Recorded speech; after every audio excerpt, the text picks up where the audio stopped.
And what could be a fight of the year candidate? We have Alexander Gustafsson versus Gerade Mousasi at UFC Feud 9 for the main event. Well, a lot of people are sleeping on this fight, but really after the Shogun fight, Alex was to become the number one contender, and somehow Chael Sonnen is in that position today. You may have heard an interview where Dana White explains the reasoning, but I'm not really up for listening to that. This is actually a harder test for Alex in the Hua fight.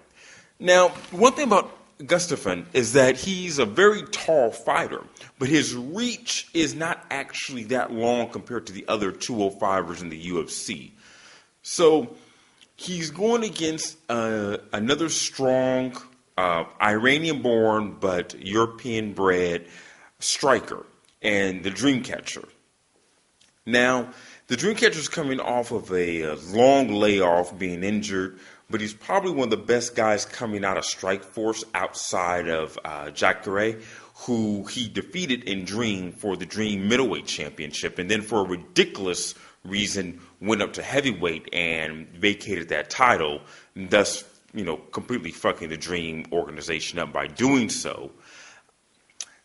I think that in this fight, it's going to be 5 rounds, and I do believe it's probably going to go the whole extent. This is going to be completely standing up. They have a very similar style where it seems lackadaisical in their striking. However, they know when to crank it on when they need to. I think with the layoff, and even though Gerard has been doing better in outside of the world of MMA with his boxing and his kickboxing career, I just think that Gustafsson has been fighting more higher level fighters within mixed martial arts, and combined that he's come with a lot of confidence, and he's just been in the game a little bit more consistently as of late. He should take the fight, but do not be surprised at all if Gerard takes this.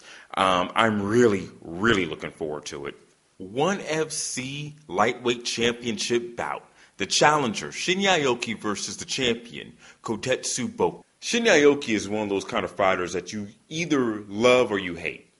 Now, in back-to-back Dynamite performances, annual events that take place in Japan for New Year's Eve, one time he broke a guy's arm named Hirota and flipped him off. The very next year, he fought a kickboxer in a mixed arts fight style thing. It was some sort of ridiculous remix fighting where they would have half the fight be K1 rules, the other half be mixed martial art rules, and he got knocked out in one of his worst performances and probably one of the most pathetic performances in mixed martial arts history. Having lackluster performances against Gilbert Melendez and Eddie Alvarez, very, very high-level lightweights in the world right now, Shinya Aoki has decided to improve his game by stepping out of Japan to train with his hands in Singapore with Evolve MMA. Having lackluster performances against Gilbert Melendez and Eddie Alvarez, very, very high-level lightweights in the world right now, Shinya Aoki has decided to improve his game by stepping out of Japan to train with his hands in Singapore with Evolve MMA. The champion, Kotetus Boku, is a very rangy fighter. When I say that, I mean he's very scrappy in the sense where he can angle in and angle out in his striking game. Imagine Frankie Edgar without the takedowns. He has a nasty habit of leaving one hand in when he's fighting someone in their guard.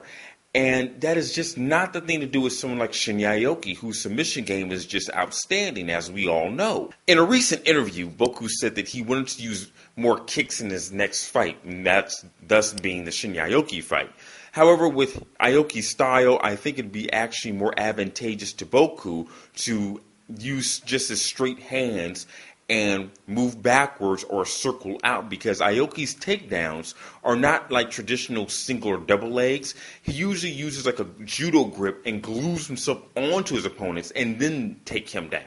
So I think if he was able to avoid the takedown for a little bit and get Aoki's confidence down and have him thinking what the hell is going on with his hands, then Boku can actually take this. All in all, I like Shinya Aoki and I like his chances a lot. However, I think for ONE FC to really go to that next level, they're going to have some new blood, and they might want to have Boku win this. Now, I'm not saying they're going to set up, setting up the fights or anything like that. But what I am saying is that using an old Dream X old Pride fighter to be the face of your new mixed martial arts organization is just not the way to go. I think Boku, if he gets this win, he could be that new lightweight standout coming out of Asia.